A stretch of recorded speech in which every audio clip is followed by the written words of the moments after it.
Batiin niyo naman po ng magandang gabi ko mga kalapit ko. Magandang gabi po. Sabihin niyo po, pinagpala ka. Kaya ka lang dito. Ito po ay pangatlong ano na po natin, ano? Pangatlong gabi na po. Ano? So po, bago po tayo magsimula, tayo po muna ay magpasalamat sa Panginoon. Sino pong gustong magpasalamat sa Panginoon? Yung mga magandang bagay na ginawa po sa inyo. Minsan, alam niyo po ba, meron po akong napuntahan sa... Meron po ako pumunta po ako ng Market View. Sino na nakapasal lang Market View po? Siguro nadaanan lang, pero yung umamasyal doon, nadaanan lang. Alam niyo po sa Market View, may ganito rin po kami. At alam niyo po, nakakatawa po yung pasasalamat nila. Meron po nagpasalamat sa mga gandang bagay na ginawa nila sa kanilang buhay. Alam niyo po ba, merong isang bata doon na umattend po sa akin. Yung po'y madalas na umattend. Alam niyo po sa Market View, mas marami pa ang kabataan kaysa sa mga matatanda. Nakakatawa naman dito, mas madami ang mga pabataan ng pabata kaysa sa mga bata na wala. Pero alam niyo po ba, meron pong isa po doong bata na nagpasalamat, 9 years old po sa hindi po nagkakamali. Sabi niya, Pastor, ako po ay nagpapasalamat sa Panginoon sapagkat napakadaming pagsubok na dumarating po sa aming buhay. Hindi ka, Pastor, di pa po ko tapos ha. Bukod sa madami pong pagsubok, lagi pong magulo at nag-aaway-aaway po ang aking pamilya. Pastor, di pa po ko tapos, magpapasalamat pa po ko. Nagpapasalamat po ko sa Panginoon sapagkat kahit magulo po ang aming pamilya, madalas kulang at hindi po sapat sa aming pamilya. Alam mo, Pastor, nagpapasalamat po ko sa Panginoon sapagkat buo pa rin po kaming pamilya. Hello po. Ibig sabihin, hindi lang po pala mga pagpapala ang ipagpapasalamat natin, maging mga pagsubok ay pagpasalamat natin sapagkat ang sabi ng Biblia, hindi po tayo bibigyan ng pagsubok na hindi natin kayang lampasan. Amen po ba? Walang pangakuha sa Lord. Tatandaan niyo pong mabuti, kapag hindi niyo na po kaya yung pagsubok na ibinigay po ng Diyos sa atin, gagawa ng paraan ng Diyos upang makaalis ka sa ganong sitwasyon. Ang problema po kasi, minsan gumawa na ng himala ang Diyos sa buhay natin para makaalis ka sa maling pamumuhay. Minsan, para tayo pugaling baboy. Tanungin niyo po kung bakit.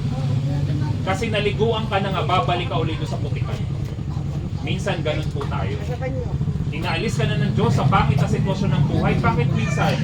Gusto pa rin natin bumalik doon sa pangit na pamumuhay. At kapag nahihirapan na tayo, saka tayo hingi ng rescue sa Panginoon. Diba? Kaya po sa unang pagkakataon, sinong gusto pong magpasalamat sa Panginoon? Yun, sino? Hindi kita makita. Para makita. Hindi pa ako nakikita ba? Nasaan ka? Dito ka nang makita kita. Hindi mo daw po siya makikita. Dito ka nang makita ka sa video. Hindi ako nakikita. Dito ka. Para makita ka sa video. Hali. Madilim nga daw. Palakpakan natin sa Lord sa buhay niya. Sige.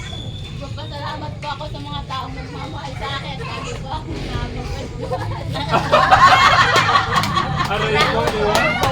Nagpasalamat sa Panginoon. Papasalamat. Pinagchichismisan niyo naman ba? Diba?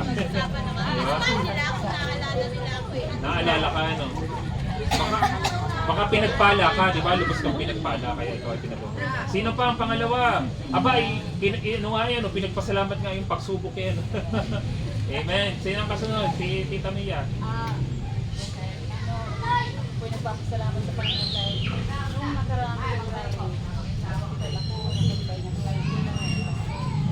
Pero ang namutihan ng Panginoon ay yung mga latte sa akin ay hindi siya kaya yung papasalamat. Mga herbal pero natuloy ko nasa kanya ibigay ko ang aking karamdaman sa Panginoon. Kaya pinagpapasalamat ko narito po ako sa labas. Amen. Amen. Meron ba?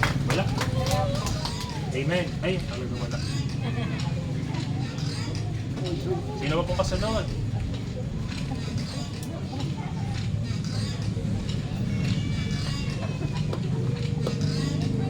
Great.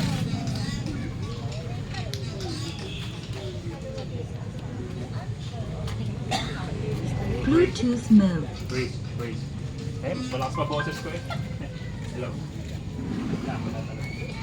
Hindi na po masunod na magpapasalamat. Ito,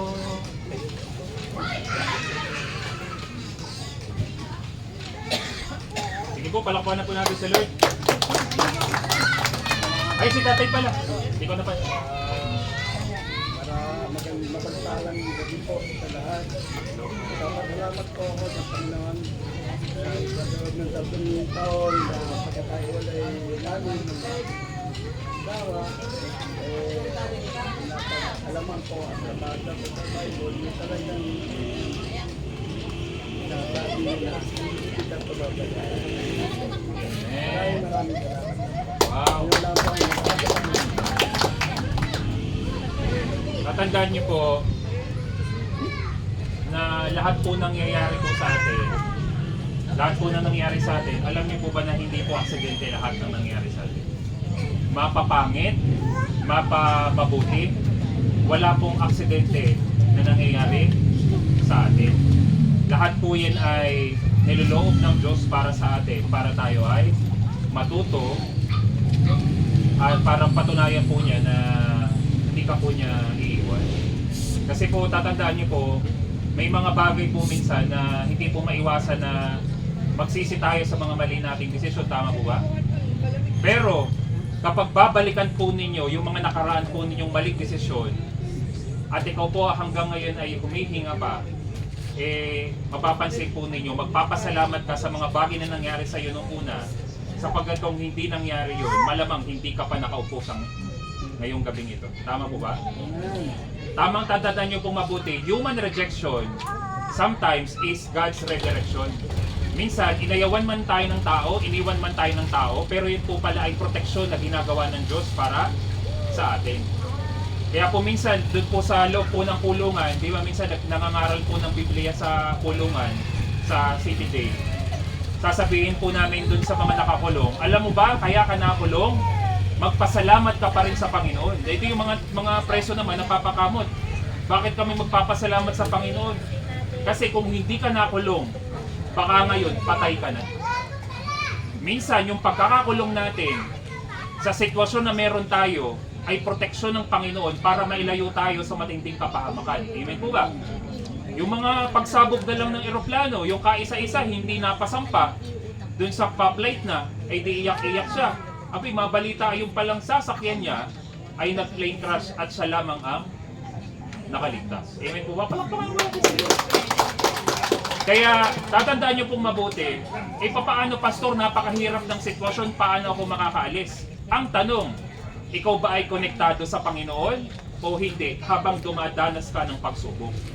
Kasi hindi ka talaga makakaalis dyan kapag hindi ka nagpapasakop sa kapangyarihan ng Panginoon. Amen po ba? Gusto mong makaalis, ay umaasa ka naman sa sarili mong lakas. Gusto mong makaalis, hindi ka naman nananalangin. Gusto mong makaalis, wala ka namang maayos sa relasyon sa Panginoon. Mas masaya ka sa paggawa ng kasalanan. Tatandaan niyo po, ang Diyos po ay mahabagin. Pero kung matigas ang ulo mo, paano siya magiging mahabag po sa atin? Amen po ba? Kaya po ipagpasalamat po natin sa Panginoon lahat po ng mga pangit o magandang bagay na nangyari sa atin. Amen po ba? Palakpakan po natin sa Lord. Let us bar and close. Father in heaven, maraming pong salamat sa mga patotoo ng bawat isa. Ito man ay pinagpala sila, ito man ay mga pagsubok. Lubos pa rin po kami nagpapasalamat sapagkat hindi niyo po kami pinababayaan. Napakarami na pong dilubyo ang nangyayari, Panginoon, sa napakaraming bansa, Panginoon, pero nandito pa rin po kami. Humihinga pa rin po kami, nakakakain, Panginoon, at patuloy nakakalanghap ng hangin, Panginoon. Yung iba, Panginoon, bumabayad pa para sa oxygen, makahinga lang, Panginoon, pero nandito po kami, malayang nakakapagpuri pa rin sa iyo, Panginoon. Salamat sa buong isang linggo na kami po ay yung pinagpala, ilayo sa kanumang kapahamakan, at patuloy po kami umaasa na patuloy mo muli kaming sasamahan ngayong paparating na linggo, Panginoon. Salamat, patuloy pagpalain ng bawat kabuhay ng bawat isa. Ito man ay maliit, ito man ay hindi pa lumalago, pagpalain niyo po bawat kabuhayan, bless the work of their hands, at pagpalain niyo po saan silang man magpunta, Panginoon. Dakilang Diyos, maraming pong salamat. Sa ilang po natin pinagkakatiwala ang lahat ng ito sa pangalan ni Jesus. Amen. Palakpakan po